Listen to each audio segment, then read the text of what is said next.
안녕하십니까. 세피디TV입니다. 일본과 비즈니스를 하는 것은 좋은 선택일지도 모릅니다. 한국의 시장은 포화되어 있고 가까운 일본과 연계해 새로운 기회를 만드는 것입니다. 일본을 이해하기 위해서 일본의 유명한 사람들이 누가 있나 생각해 보겠습니다. 소니 파나소닉은 일본의 대표적인 기업이었습니다. 소니는 일본의 대표적 기업 중 하나다. 물론 그 후에 세계적으로 유명한 다국적 기업으로 성공을 거두었다. 창업도 유명하고 성장을 이룬 2세대 대 유명하다. 20세기 중후반에 전기 전자공학 분야가 크게 발전하면서 전자산업 분야가 태동하였다. 이 분야의 세계를 이끄는 기업이 소니였다. 현재는 사업 분야를 엔터테인먼트와 금융, 반도체, 디스플레이 등으로 사업을 다각화하고 확장시킨 복합 기업이 되었다. 창업자는 모리타 아키오, 1922의 슈쿠쿠와 이부카 마사루 198297이다. 1946년 초 일부가 무너진 도쿄의 니온바시 백화점에서 라디오 수리점으로 시작한 것이 소니그룹의 시초라고 한다. 설립 당시의 CEO는 이부카 마사루의 장인이자 전 문부대신이었던 타몬 메다가 맡았고, 이부카는 전무이사, 기술 담당, 모리타는 상무이사, 영업 담당을 맡았다. 직원도 20여 명에 지나지 않았다. 40년대 말 최초로 생산한 제품은 전기밥솥이었다. 원래 사명은 도쿄통신공업 주식회사 약칭으로 도츠코였다. 그러나 이런 브랜드 네임으로는 세계 시장을 두드리기 어려울 것이라 생각하고 1956년에 소니로 바꾼 것이다. 이는 짧고 쉽고 산뜻한 느낌을 줄 뿐만 아니라 세계 어디서도 똑같이 읽힌다는 훌륭한 브랜드 마케팅의 사례로 꼽힌다. 그 당시에는 사실 브랜드화라는 개념이 정착되지 않았던 시기였는데 선도적 업적을 이룬 것이다. 언어학적으로 볼 때 12+12형이라 어떤 언어에서도 발음 가능한 단어이다. 어원은 사운나 소니체 어원인 라틴어 소누스와 소니의 합성어라고 한다. 이런 내용은 여러 문헌에서 파악가 가능하다.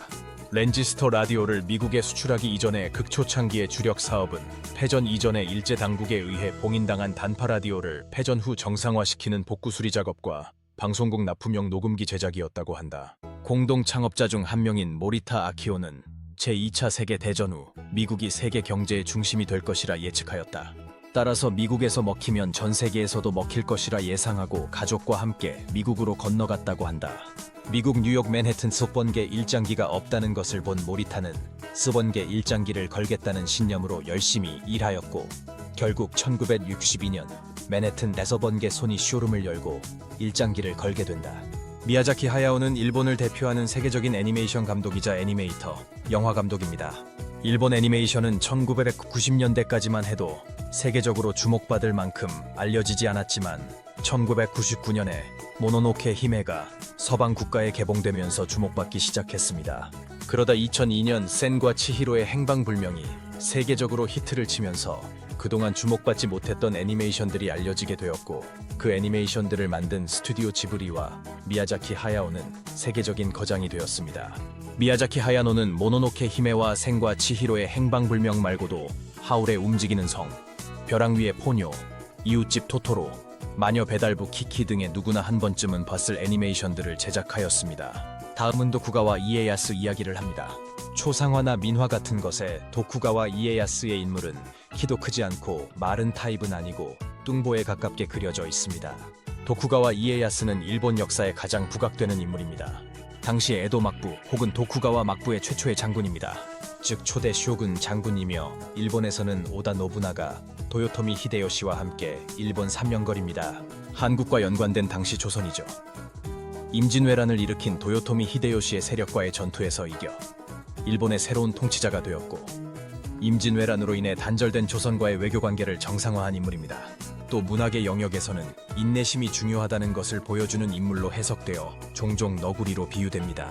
도쿠가와 이에야스는 철저한 현실주의자라고 불리며 통이 큰 모습을 보여줘도 그 뒤에 속셈을 감추고 있어서 너구리라는 이미지가 굳어졌지만 나라를 다스리는 능력이 상당히 뛰어났고 전국시대가 다시 일어나는 것을 철저하게 막았다고 평가되고 있습니다. 이는 여러 평전에서 공통된 견해입니다. 하지만 역사적으로 중요한 인물이고 일본인들이 좋아하는 역사인물입니다. 다음은 가와바타 야스나리입니다. 가와바타 야스나리는 노벨문학상 수상자로 이름을 날린 작가입니다. 일본인들의 사랑을 받는 문인입니다. 즉 일본의 소설가이며 설국 등의 유명한 작품을 통해 1968년 노벨문학상을 받은 인물입니다. 가와바타 야스나리는 중학교 2학년 때부터 작가를 꿈꾸며 글을 썼다고 합니다. 작가로서 초기에는 서정성에 가깝다고 평하기도 합니다. 허무한 슬픔과 서정성이 넘치는 작품을 많이 썼지만 이후 비현실적인 미의 세계를 구축하는 방향으로 바꿔 설국을 발표했는데 설국으로 1937년 문예 간담회상을 받았고 1944년에는 고향, 서길 등의 작품으로 키쿠치칸 상을 받았습니다. 1965년에는 TV 드라마 대본을 집필하기도 했습니다. 1937년에 나온 설국이라는 작품을 대표로 1968년 노벨 문학상을 받았고 아름답고 유려한 문장으로 아주 유명했습니다. 일본 내부에서는 가와바타 야스나리는 20세기 제1의 일본인 작가, 그가 살았던 시대의 최고 작가라고 단정하기 힘들다는 시각도 있습니다. 훌륭한 작가이지만 넘버원이라는 보편적 평가는 받지 못했다고 보기도 하며 영어 번역이 매우 훌륭했고 일본 전통의 미의식이 담긴 주제 등이 당시 서양의 취향에 부합하는 등 여러모로 운이 좋았다고 합니다. 이런 평도 있기는 합니다. 국경의 긴 터널을 빠져나오자 설국이었다 라는 첫 문장은 유명하다. 이제는 추가로 도쿄, 오사카는 잘 아시지만 나고야에 대해 이야기해보겠습니다. 나고야의 주요 산업은 무엇입니까? 주요하지요. 나고야는 주쿄권의 중심 도시이다. 나고야의 주요 산업은 자동차 산업으로 미국의 많은 자동차 기업들이 디트로이트에 본사를 둔 것처럼 일본의 많은 자동차 기업들은 나고야에 본사를 두고 있다. 도요타 자동차의 본사는 도요타시와 나고야에 있다. 나고야권의 인구는 얼마인가요? 나고야권이나 나고야 대도시권, 주쿄 광역권이라고도 한다. 중심 도시는 나고야이며 나고야를 중심으로 한 주쿄권의 인구는 11억 5천 명, 2018년 기준이다. 계획도 이미 되어 있다. 일본은 2014년부터 국토 그랜드 디자인 2총50 계획을 수립하고 도쿄를 중심으로 한 수도권과 나고야 중심의 중부권, 오사카 중심의 관서권을 메가시티 리전으로 육성하고 있다.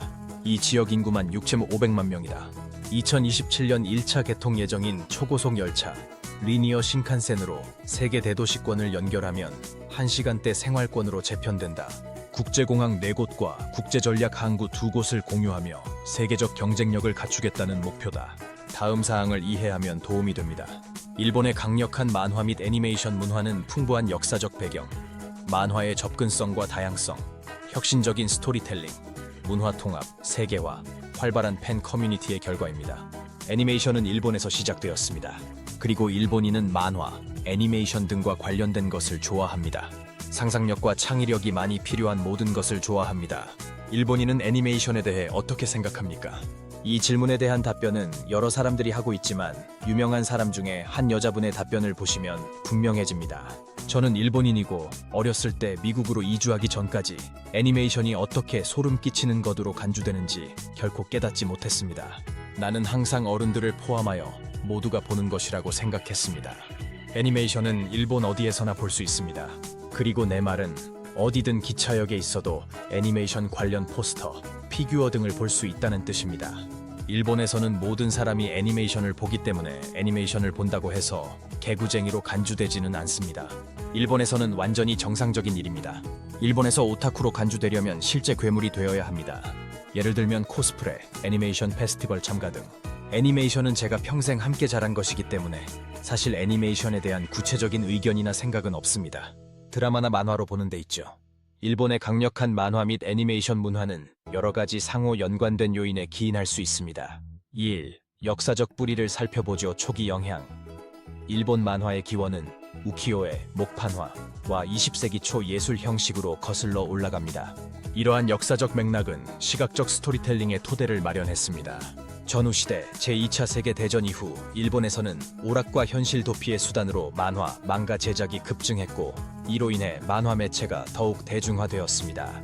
대중화의 과정은 복잡합니다. 2기, 문화의 필수품으로서의 만화 폭넓은 인구 통계적 매력. 만화는 시오넨, 어린 소년부터 쇼조, 어린 소녀, 세이넨 성인 남성, 조세이 성인 여성에 이르는 다양한 장르를 통해 모든 연령층과 인구 통계학적 관심을 끌고 있습니다. 이러한 다양성은 만화가 광범위한 청중에게 다가가는 데 도움이 됩니다. 접근성. 만화는 서점, 편의점, 온라인 플랫폼에서 널리 판매되어 사람들이 쉽게 접근하고 읽을 수 있습니다. 3. 혁신적인 스토리텔링. 복잡한 내러티브. 애니메이션과 만화는 청중의 공감을 불러일으키는 복잡한 주제, 캐릭터 개발, 복잡한 줄거리를 탐구하는 경우가 많습니다. 이 깊이는 감정적인 연결과 참여를 가능하게 합니다. 시각적 스타일. 생생한 색상과 표현력이 풍부한 캐릭터가 특징인 애니메이션과 만화의 독특한 예술 스타일은 스토리텔링을 강화하고 시청자의 관심을 끌고 있습니다. 4. 문화 통합. 일상 생활의 통합. 애니메이션과 만화는 패션, 광고, 건축 등 일본 문화의 다양한 측면에 통합되어 있습니다. 이러한 편자애성은 그들의 인기를 강화합니다. 문화적 참고 자료. 많은 애니메이션과 만화에는 일본 문화, 역사, 민속 요소가 포함되어 있어 일본 관객과 관련이 있을 뿐만 아니라 해외 시청자에게도 흥미를 유발합니다. 5. 세계화와 영향력입니다. 이 부분은 매우 대단합니다. 국제적 매력. 인터넷과 스트리밍 서비스의 발전으로 애니메이션은 전 세계의 시청자를 확보했습니다. 나루토, 원피스, 진격의 거인과 같은 시리즈는 전 세계적으로 문화 현상이 되었습니다. 문화 수출. 일본은 애니메 엑스포와 같은 행사와 국제 브랜드와의 협력을 통해 대중문화를 적극적으로 홍보하고 영향력을 더욱 확대합니다. 6. 커뮤니티와 팬덤입니다. 팬 참여. 애니메이션 및 만화 커뮤니티는 팬 간의 소속감을 조성하는 컨벤션, 팬아트, 온라인 토론을 통해 활발하게 참여하고 있습니다.